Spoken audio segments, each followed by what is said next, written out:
On the Blue Bikes website, you can become a member on the very easy-to-use website. In each Blue Bike station, there's a kiosk. At each Blue Bike station, there's a kiosk which you can become a member through, or you can get it through the mobile app, and it's also on the website. You can find a nearby bike and use your member key to unlock it, and you can take as many rides as you want while your membership is still active. At the end of your ride, you may take it to any station and put it in the bike rack and just make sure it's locked, and then you can just walk away. Possible downsides: theft and vandalism, safety concerns, battery charging and range, infrastructure challenges, and user education.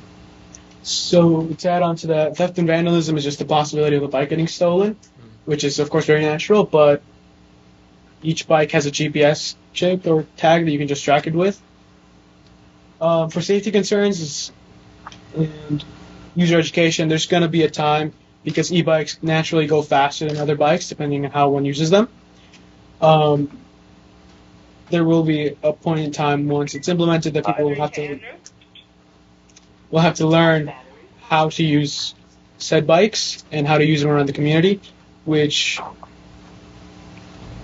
there will be a possibility of misuse or of minor accidents. But until that time goes on, that's when it will start to decrease and just things will even out. And for safety concerns, it's that, and then you have to bring your own helmet. That's it. You have to bring what? You have to bring your own helmet. Is it a requirement?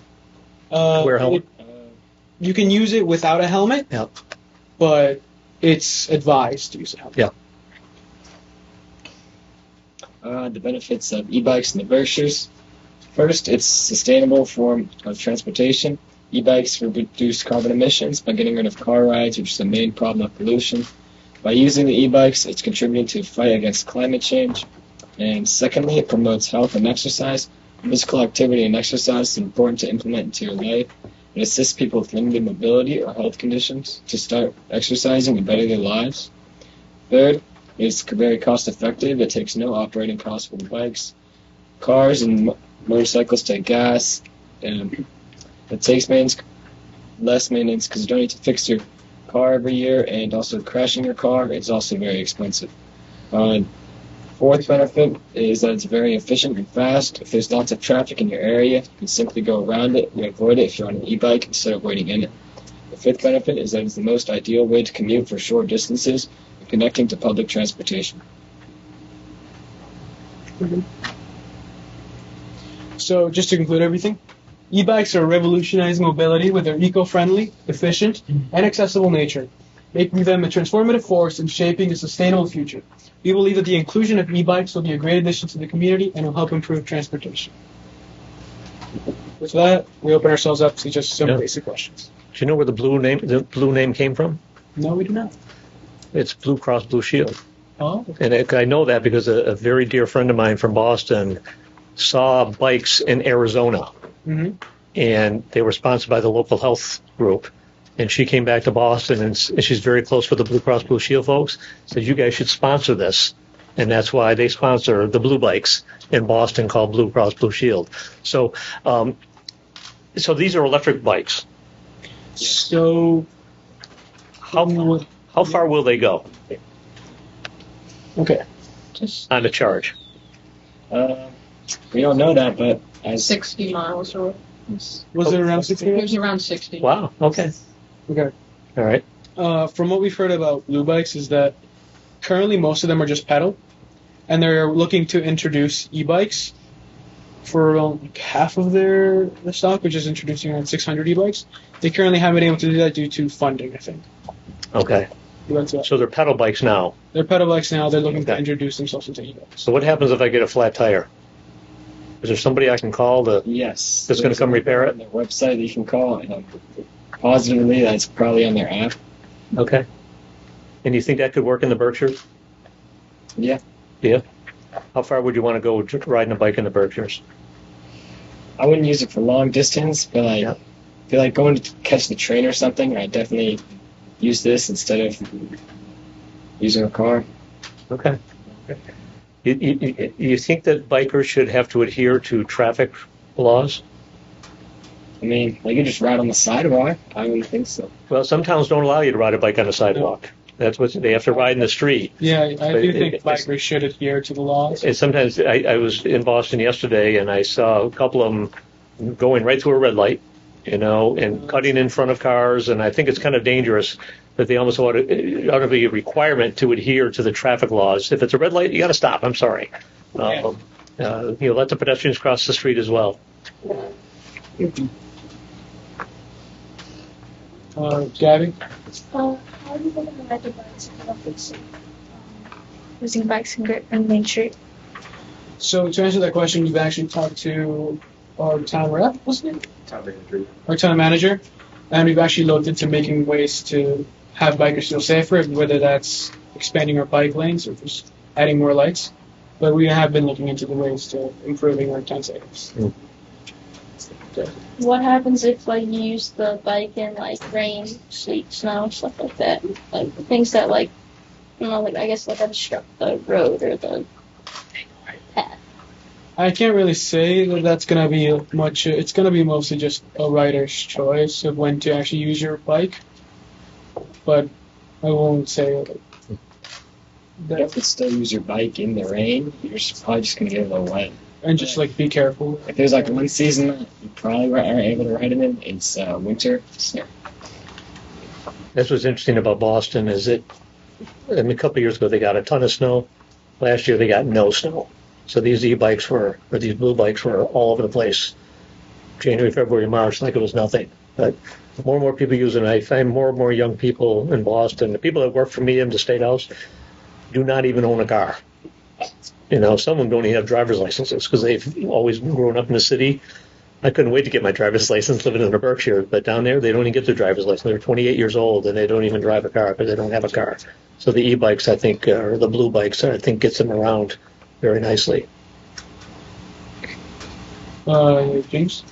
So you mentioned that not all of the blue bikes are electric. Would you be open to having here in the Berkshires a fleet of electric and just normal pedal bikes, or would you want all electric? And how much does the bike cost? Any idea? For an e-bike, around $3,000. $3,000, and then how much for a regular blue bike? I wouldn't know. Okay. And how many do you think the Berkshires could need or use? And where would you put them? I'd put them in the popular towns like Great Barrington, Woozy, Stockbridge, where people mainly.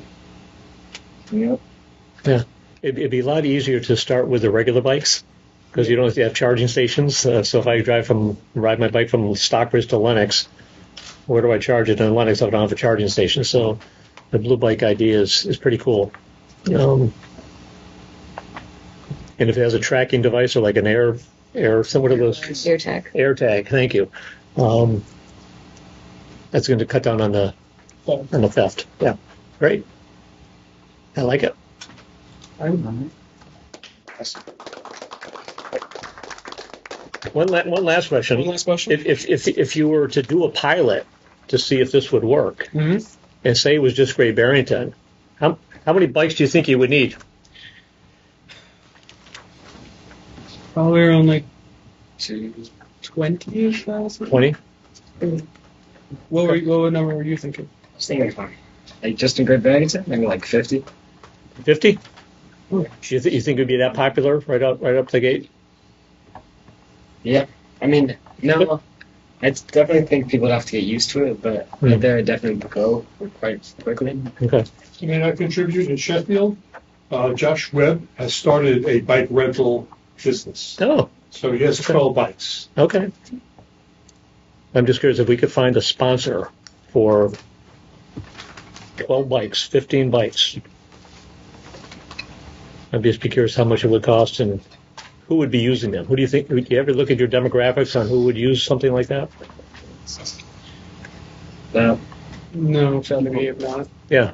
There'll be something. It'd be in the future. I would think maybe do an informal, maybe do through work with the Chamber of Commerce, do an informal poll that if blue bikes were available in Great Barrington, how many businesses think they would use them?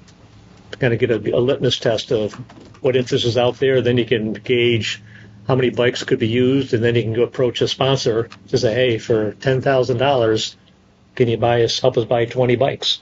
That type of thing, and have their name emblazoned on it, which, like I say, is Blue Cross Blue Shield in Boston. Everybody knows the blue bikes are Blue Cross Blue Shield.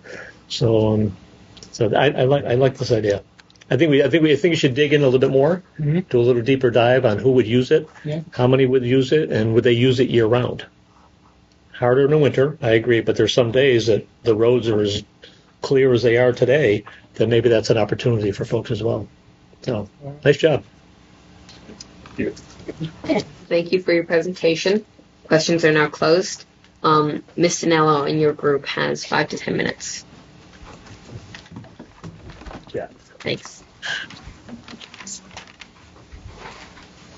Thanks. Oh, thank you. Good to see you. Sure. Thanks.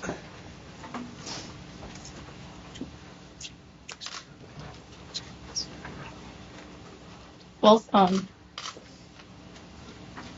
Excuse me, Abby, are you from West Stockbridge? no, No? I'm from Great Barrington. You have relatives in West Stockbridge? Yes.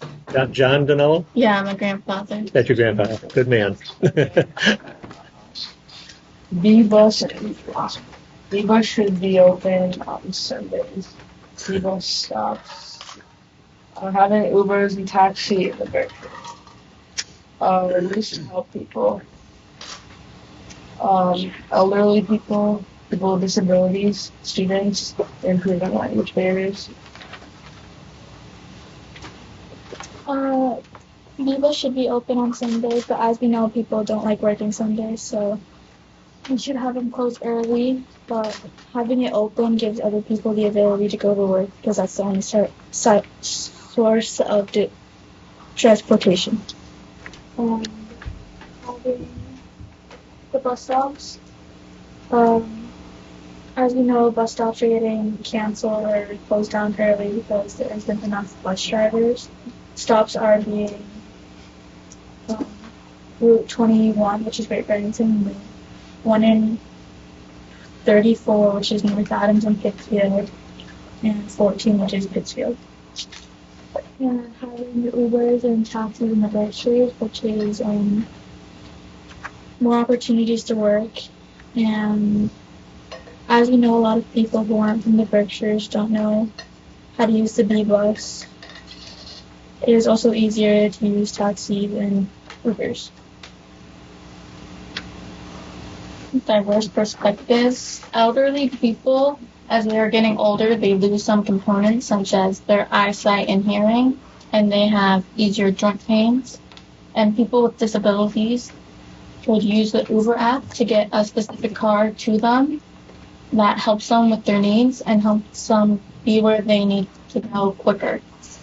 Schools should be more open to going to Pittsfield for elementary, middle, and high school because it can be difficult driving to Great Barrington with parents work in the morning in Pittsfield. And also, as you know, Mount Everett and Monument are combining, so the traffic is going to be a lot more worse than it is now. And as we know, some people that go to Mount Everett live in Connecticut or farther, which is more difficult for buses to go out and get them. And it's also half an hour away from where they live to go here. And the language barrier, it can be difficult not knowing where places are and what they are called, especially with Uber and taxis and the B-bus. What this means for people. Easy transportation, easy access, more jobs, open better. And that's enough. Questions? Well, you hit a high note. This is stuff we've been working on for quite a while now. The one thing that you have to keep in mind about the Uber or the Lyft app is you have to have cell phone service to get it covered, and that's a problem in the Berkshires as well. So that's something we've been trying to work on. I think uninterrupted cellular activity from Clarksburg to Sheffield, I think, is really important. We kind of live off these things now. They drive me nuts sometimes. I like to throw it out the window, but this is a lifeline for people. So I love your idea about the employment. I think that's really important. There's plenty of jobs in the Berkshires that are gone vacant. Whether I work at the Mahawi Theater or a restaurant or something that my shift gets over at 7, 8, 9, 10 o'clock at night, if I don't live in that downtown, I have no way to get home if I don't own a car. We don't have taxis. We don't have Uber. We don't have Lyft. I'm really surprised that there's not been some young entrepreneur that said, let me try Uber and Lyft in the summertime. A lot of people here getting from the house to, say, Tanglewood concert and picking up after the concert and bringing them back home, going to the restaurant. I'm surprised that someone hasn't picked up on that a little bit. We've been fighting. I don't want to say fighting. We've been striving. I'll be polite, I guess, striving with the BRTA for years to do after-hours, weekend routes. I think that's really paramount. I mean, if you work on a Saturday or a Sunday and don't own a car in Berkshire County, a very rural area, you're probably not going to take that job. It's unfortunate, but it's real. I think the after-hours stuff is good. What Egremont, Ray Barrington, and Stockbridge are doing, and I helped them get some money for it, is a micro-transit system. It's kind of on demand, kind of the Uber, the Lyft of those three towns. So I think we're kicking the tires. They're, again, doing some gauging on how many people would use something like that. But I think we should need to expand that footprint as well. So I love where you're going with it. We just got to try to find the path to do it and find the money to make it happen. It's always hard to get someone to say, I want you to work till 9 o'clock at night driving the bus. But, well, he wants to get paid for it, too, right? So in Boston, they talk a lot about free fares on the MBTA buses. Yet out here, we're arguing and fighting for after-hours bus routes while they're giving away free bus rides in Boston. So we got to try to find that balance, find the money, and it's something we definitely need to be doing. And I'm glad to see you guys are staying on top of that. The two schools, we should shut the camera off, but how do you feel about the two schools coming together? It's a good idea? No? No? Okay. I think it has both benefits and negatives. Yep. It brings in a lot of new traffic problems when we already have some. I haven't heard anybody mention the traffic. That's a really interesting point. I hear people talking about how long your kids are going to have to be on a bus.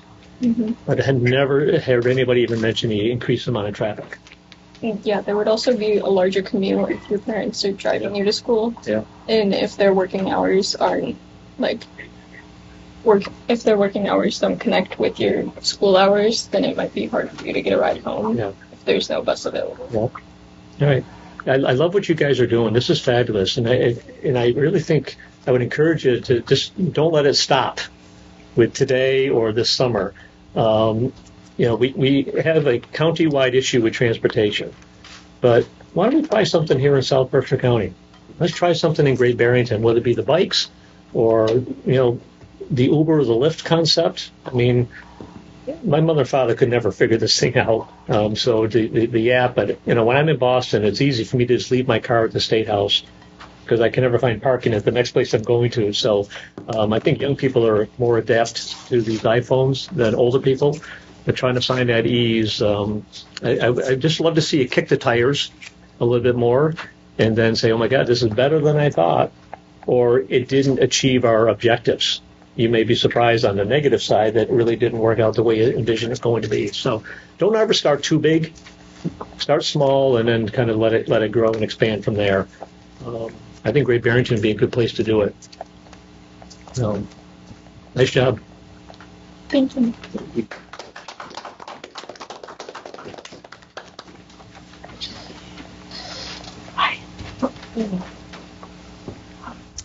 Thank you for that. Questions are closed. Mr. Plumbo, your group has the floor.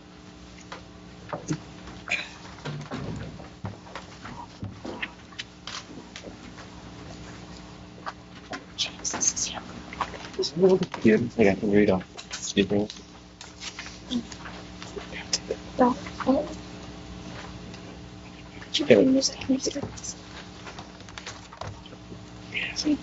Thank you. Sorry, give me a sec.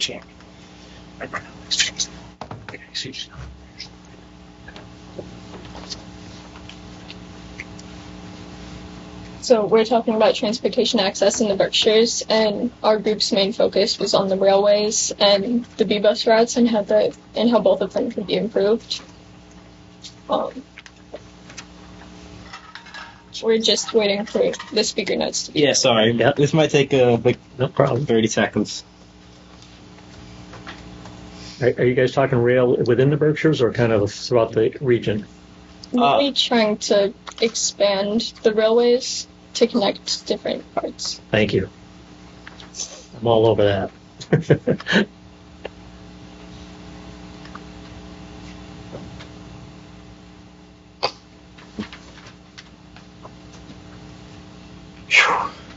Wi-Fi's a little slow, sorry.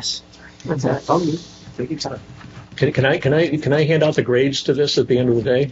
That's great. You guys are going to kick ass. I'm telling. I'm sorry, but you're doing very well with me as a teacher.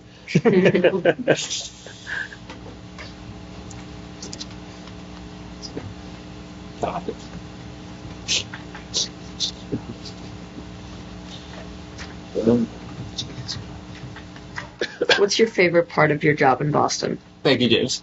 It's funny because I was Great just speaker. asking questions. My favorite part is being home. You know, I always said I've never believed I was one of those really super intelligent people that are going to solve all the world problems. But if I can help solve your problem at home, your problem, help young people, help old people. There's a former Speaker of the House, and he told me years ago. He said, "Was it you? Was another Speaker of the House?" He said, "When I put my Speaker of the House. is when I put my head down at night, knowing that I've helped even just one person, I've had a good day." And he said, "I hope you have a lot of good days, Smitty." And I never forgot that. And I really think that's what's getting lost in politics, is that people lose sight of what this job is really all about. I'm a representative. I represent you. And if I can do something to make your day better, that's what it's all about for me. So I really take that seriously. I think about it every day. And I love going to Boston, but there's nothing better than coming home. And when I hit that Berkshire sign on the turnpike, you're going to think I'm nuts, but the air feels different. It's fresher. It's just a little more brisk and positive, and I feel, I'm at home, and I've done some good things. And you can exhale. I mean, Boston, sometimes it gets so darn busy, and people lose sight of really what they're there for. That's why I say I want you guys to call me Smitty. Another legislator will come in here and say, you call me senator, call me representative. I've never been that way. I want to be one of you, and I think that's what a representative really should be. That's why I love the state government more so than federal government, because I think we're actually doing good things to help out your daily lives. So. Yeah. All right. Today we'll be doing transportation access in the Berkshires, and we'll be focusing on transportation through the railroad. In western Massachusetts, there is little to no access to a pedestrian railroad. The only pedestrian railroad operating in the county is a rail that goes from Pittsfield to Springfield, and eventually that leads up to Boston. There are existing cargo railways that kind of connect across the whole entire state. These lines are not connected to the pedestrian network, meaning that they still work, but they're not used for pedestrian transportation. If these could be connected and have stations built on them, they could connect the state to a public transport network that could be super viable, and that would create money and jobs for the state. And here you can see on this map that these are all the railways that exist in the state, but these are the only ones that are used for public transport. And you can see that here in South Berkshire, there is this line that goes from Pittsfield and goes through Great Barrington and Stockbridge and all those towns, but it is not connected to that main state pedestrian railway. So my question is, why can't it be connected? The pros of this are that it would reduce greenhouse gas emissions by removing cars from the roads. It provides quicker and easier traveling to places like Boston and New York, where right now it's somewhat tedious if you want to take the train, because you have to drive somewhere pretty far away and then take a train from there. There's less traffic congestion in downtown and places, because you're not using it as a way to drive through to get to the cities. For the people that can't afford cars, it provides transportation for them. and it's jobs and profits for the state, because historically railroads are more of a profitable mass transport. The cons are, though, up front is a very expensive cost and it needs maintenance, and then it also will need construction and planning. So. In rural areas like the Berkshires, it's estimated that 1 mile of railway could cost around $2 million, and so building a track from Pittsfield to Adams would be about 16 miles and would cost around $35 million to build. It's a very expensive and theoretical Proposed idea. proposal. Okay, next slide. James, you want to take this one away? On this map, I drew a squiggly line to represent the railway from Pittsfield to Boston. In the drawing, I also included Vermont, Springfield, Hartford, and New York City because those are surrounding areas in which people are located. I also included some lines which represent trees along the railway.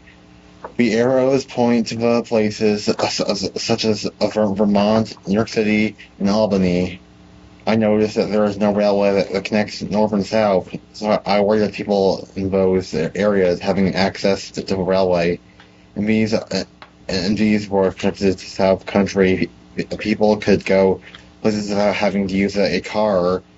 They could also, because there would be more people stopping in the Berkshires.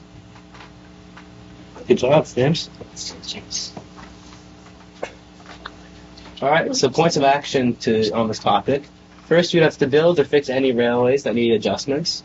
Then stations would have to be built along the lines, obviously. And then you'd also have to purchase trains and allocate tracks to store those trains. But the best way to do this is just advocation from pedestrians and for pedestrian transportation. But this topic is still a very uncertain and very ambitious one due to the upfront costs and the maintenance and planning involved in it. But it could be very beneficial if done correctly and if it makes sense to do. So, who knows? We got to see how it goes, see if it works, and then could be great. Nice. The B-bus system in the Berkshires. The issue with the B-buses is that most of the stops in Great Barrington aren't clear or very known to people who would be riding the B-bus. And routes aren't easy to access on their website or with the programs that they provide, and they're not posted on the stops. And drivers tend to pass the stops if they don't immediately see anyone there. They don't wait or open their doors, and most of the time the drivers are Do they even stop, or they just drive by? They just drive past most of them. Points of action. Making stops visible and clear. While there are stops on either side of town in GB, neither of them are very identifiable as bus stops. The stop in front of Price Chopper is a simple bench with some other form of advertisement on it, and I myself only learned that it was a bus stop by boarding the bus on a different stop that I knew was a stop and noticing that the bus stopped there. All the stops in GB don't have identifiable covered bus benches or any signs that could tell people the routes that the bus is going to take that they're about to get on. On the website, it is also hard to find information on the routes, and the service they provide with texting "Where's my B-bus" to the number posted on the signs doesn't always work because I hardly ever have service in the locations where the bus stops are.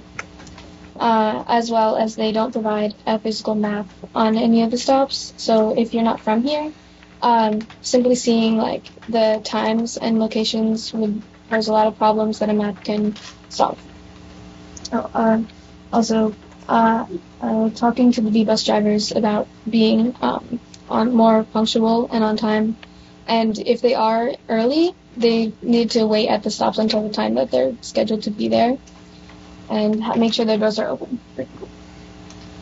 Before we open to questions, I just wanted to add that opening more routes to the B-bus and making that more making that more like known to people, more accessible.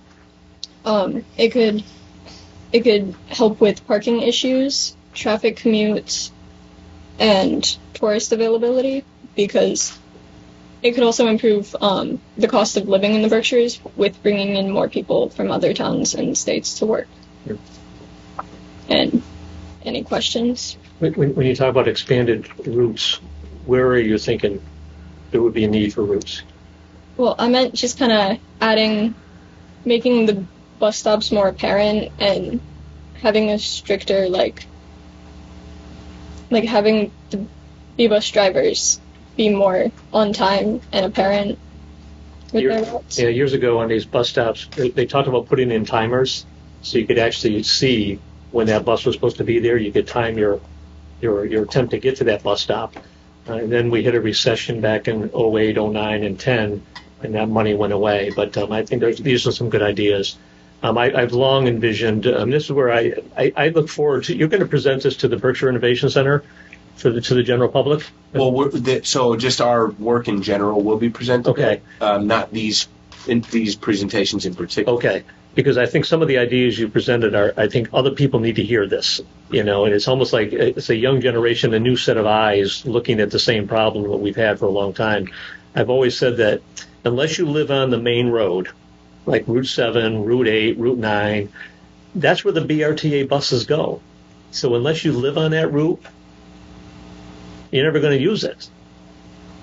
Unless you have an ability to get from Egremont to downtown Great Barrington to pick up the B bus, it's never going to work. So I think this outside the box thinking, I think they need to hear more of that. I've also envisioned smaller buses kind of spread out all throughout the Berkshires instead of these big buses that you see very few people on. I would love to see a small bus going through West Stockbridge, through Setonic, Sandusfield, New Marlboro. These are towns that have no bus route coverage right now. So why don't we have smaller buses, kind of buckshot, all around throughout the Berkshires? I think that's an idea we should be pursuing as well. Our demographics are interesting. I mean, we're becoming an older population, but I think with COVID, we saw more and more younger people coming here, especially from the city. We not only naturally see people from the New York metropolitan area coming to the Berkshires, we saw more and more younger people from Boston coming to the Berkshires. And I remember John Mulaney. You've all heard of the comedian John Mulaney, I assume. He performed at the Mahawi Theater a few years ago. And his opening act canceled at the last minute. So he called a buddy of his, a comedian from New York City, says, hey, would you like to go up to the Berkshires and be my opening act for like 15, 20? Oh, man, I love that. I hear a lot about the Berkshires. I'd go there in a heartbeat. His opening act got so excited, hopped on a Greyhound bus from New York City, got to the Berkshires, hit downtown Great Barrington at 10 o'clock at night, and he said, well, what do I do now? He had no ability to even get to the hotel because the hotels weren't running shuttles and there was no taxi, no Uber, no Lyft. So I think these are the ideas that your young set of eyes, I think, are really important. Keep talking about it. Keep talking about it. The town of Great Barrington or whatever town you live in that services the BRTA, you have a representative on the BRTA board. I think Tate Coleman is the young guy from South Berkshire. He's really all over this in a very positive way. So I think you should present to him, to be honest with you, some of these ideas as well. Tate Coleman lives on my street. Yeah. He's really into it. He's really into it, and I think he'd recognize it. And I think he probably gets a little frustrated that things don't happen as quickly as we would like. And the one thing I learned in government, it's a marathon, not a sprint. These things, it's instant gratification in many ways. In government, the wheels move very slowly. Democracy is very deliberately slow and methodical. So I always say it's a marathon, not a sprint. So we have to take our time and don't get frustrated because it's not instant results. To shift to the rail, you're right in my wheelhouse now because I was on the governor's commission a few years ago to study east-west rail from Boston to Pittsfield. I coined the phrase west-east rail, and I want everybody to in the future to say west-east because if we don't start in the west, I don't think we'll ever get service by it. And I make that analogy because the Massachusetts Turnpike started in West Stockbridge. Didn't start in Boston, Started in West Stockbridge here in the Berkshires, and it got to Boston.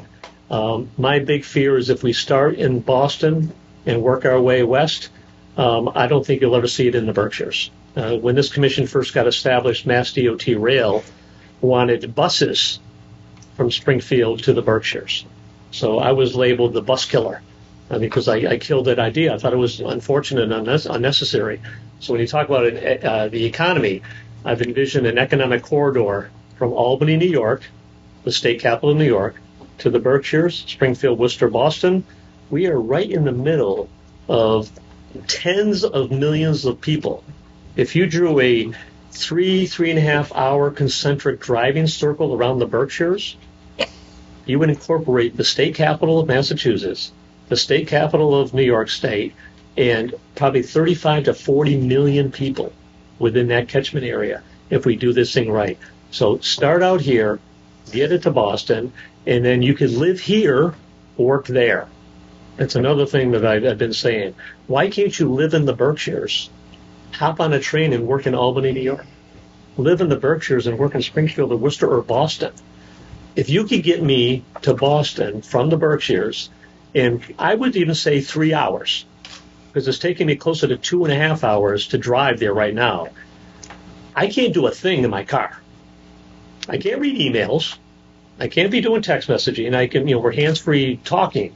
But if I can get on a train that is a high speed or higher speeds, and I can actually Wi-Fi capable, I can be doing emails, that's a productive 3 hours. I'm on the road 5 or 6 hours a day. Very limited in what I can do. But if I can get on a train legitimately from the Berkshires to Boston, I tell you, I think it's endless possibilities. My cousin lived in New York City. He lived in New Jersey, but his train ride into New York City every day was an hour and a half. But it was a productive hour and a half. He was able to get work done. So we have to do this thing the right way. Can you pull back the one slide about the rails? You had the math. This one? Yeah, that one there. Now, so imagine a corridor from Albany, Berkshire, Springfield, Worcester, Boston, east, west, and west, east. And then that one on the left, the green line going from Pittsfield down to Connecticut, that's rail that the state, we already own that. We own that rail. That's all within the past 10 years. So Boston is an amazing east-west because they go to Worcester, and it's become an interesting north-south hub as well. Worcester is the fastest growing city in the Commonwealth right now. It's incredible what's going on in there population-wise and in the job because people can't afford to live in Boston. They can't afford to live there, so the jobs have moved west. So, but Worcester has become a very interesting north-south hub as well. Springfield, there again, we're talking west, east, east, west. Springfield has become a north-south hub down to Connecticut and into Greenfield, and they call it the Montrealer. You can get through into Canada through Springfield. I really believe Pittsfield could become a real good north-south hub as well if we do the west-east rail legitimately. Sadly, you mentioned Adams. In the infinite wisdom of legislators long before me, they actually took away the rail from Pittsfield to Adams and North Adams. It's now a bike trail. I don't think you'll ever see in our lifetime rail being reinstalled from Pittsfield to North Adams, which is really unfortunate. So they have a northern tier rail that goes from North Adams to Greenfield, Northampton, and on to Boston. So that's going to be a big gap from North Adams to Pittsfield. I'm not sure if you'll ever see that again. But from Pittsfield to Connecticut to New York City, I tell you, it's endless possibilities. But we have to talk west-east, not east-west. And I think it can happen. It's going to be billions of dollars. But I really believe it's a generational investment. It's a once-in-a-100-year investment. And there's 2 times to plant a tree. Remember this. 2 times to plant a tree. 40 years ago and today. We can't wait 5, 10, 15 more years to have this rail conversation. We need to start doing it today. Unfortunately, we have a lot of the political powers of Boston. They were very small in numbers out here. For example, in the Berkshires, we have 3 state reps. Boston has 23. put that in perspective. So every day we go to work, we're outnumbered. So we've worked hard to build a 413 delegation covering everybody west of Springfield. And now we're leveling the playing field, and we're really getting Mass DOT rail to sit up and take notice about how important this rail is here. And I'd say they'll live here, work their mindset, economic development, clean energy. I think it's endless possibilities for us, because the one thing that we do have in the Berkshires is we have unbelievable natural beauty. We have world-class culture in the arts. We have a very weak transportation system, and I think that's what we have to work on. And I think we're going to see a big change if we can make those key investments. But it comes down to how much you want to pay for something. I think we're talking billions of dollars, but looking at it for the next 100 years, you do the math. It's not a bad investment, you know. So We'd like to add that with the cost implications of the railways, the B-bus solutions would be more of a short-term solution to the transportation issues, because along with the needing to build and agree with companies that own the railways, they would probably also need maintenance because they're older and therefore more slow. So it would be difficult to do that. Yeah. So the B-buses would be a more short-term solution, whereas the railways would be longer. And I think that's a really important point that you're making, and I'm a great believer of always have a short-term plan and a long-term plan. If you just put all your money over here, this is going to further get washed away. Short-term gain, long-term gain. The fact that we bought that rail, and you're seeing major improvements of the iron and the rail ties in South Berkshire County.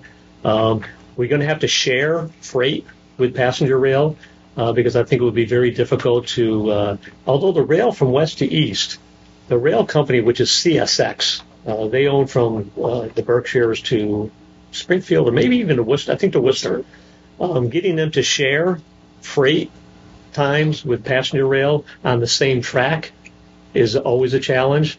They still have the rights of way because there used to be 2 tracks. Would we ever have enough money to put another track in? I'm not sure. But those are the ideas we need to be thinking about. We can share with it. You know, it could be a timing issue. I got a freight train going out to the Berkshires at 9 o'clock in the morning. Well, just make sure you don't have a passenger train on that same track going through at 9 o'clock in the morning. I think there's ways to work on this. The current train that Amtrak owns is the Chicago line. It comes from Chicago to Albany to Pittsfield. It's not reliable. It's really not that affordable. And I think people want efficiency when they get on the rail. Get me to Boston in 3 hours. Make it affordable, because I have to do this 3 or 4 or 5 times a week. And I tell you, people will use it.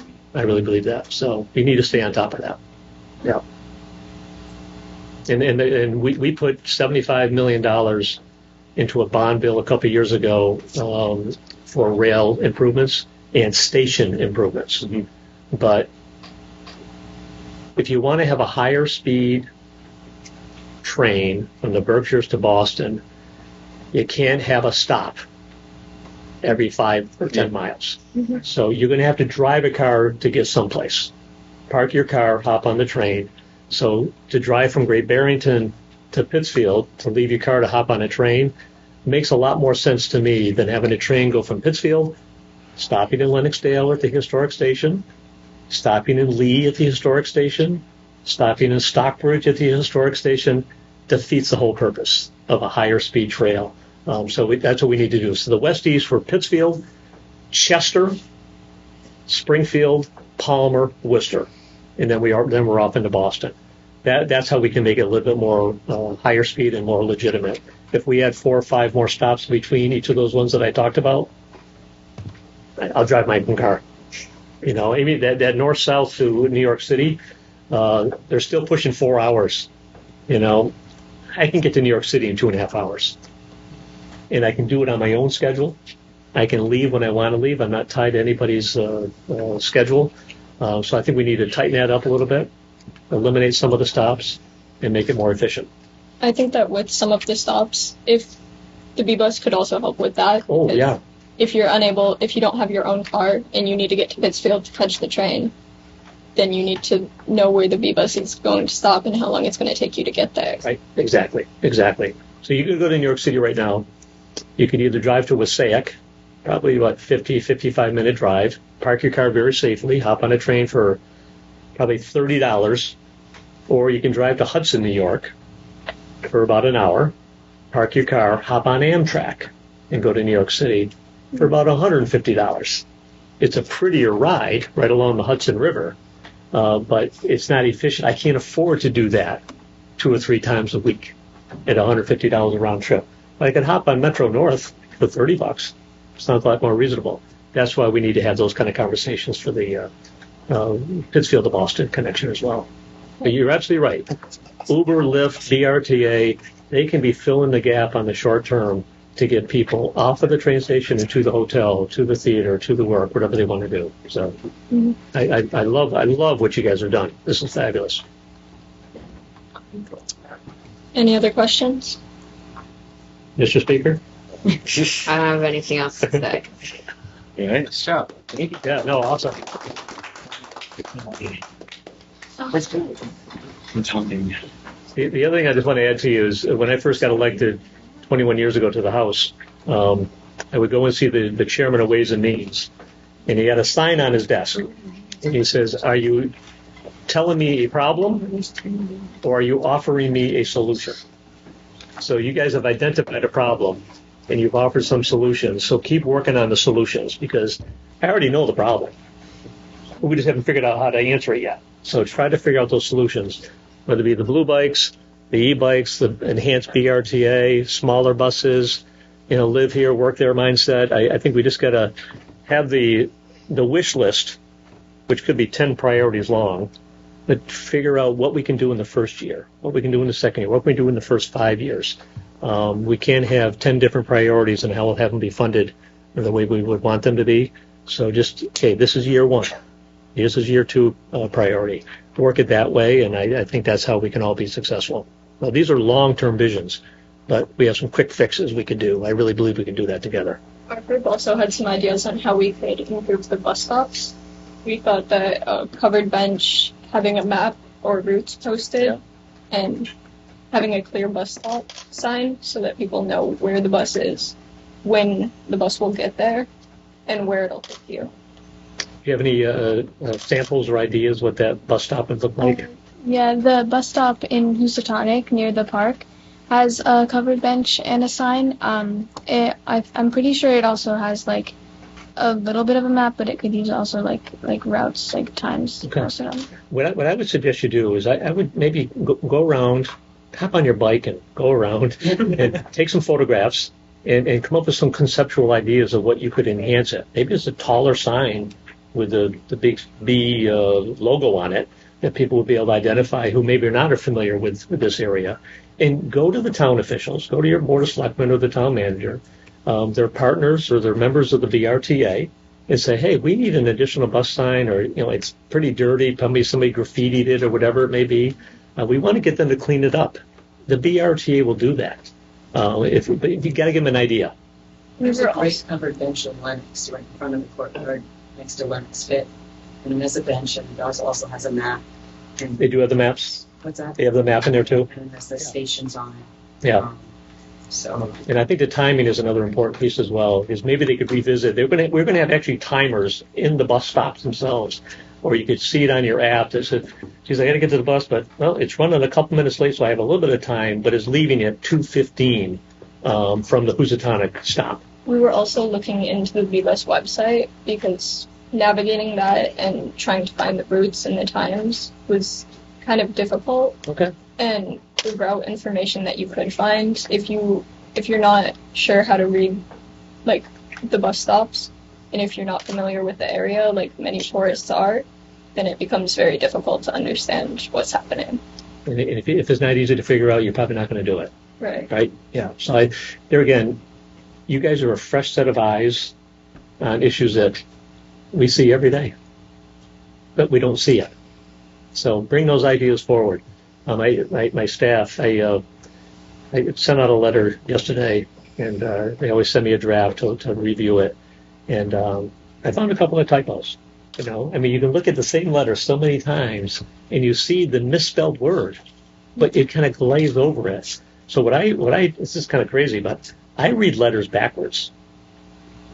you actually pick up words that are misspelled or names that are, punctuation is wrong or something. I read that letter backwards. And then you pick up things that you read it forward, and you say, oh my God, right there, plain as the nose on your face, it's spelled wrong, but you didn't see it. Right. Because you saw it so many times. Read it backwards. Yeah, Right. there are a lot of problems that could be fixed Yeah. with simple short-term solutions. And not a lot of money.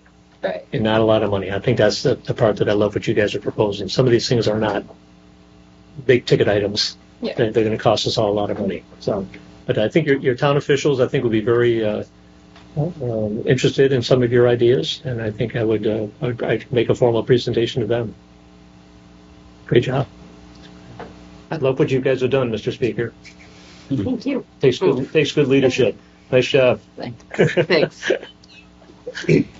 I'd like to thank everyone for their presentations. I'd especially like to thank Smitty for his time he spent with us.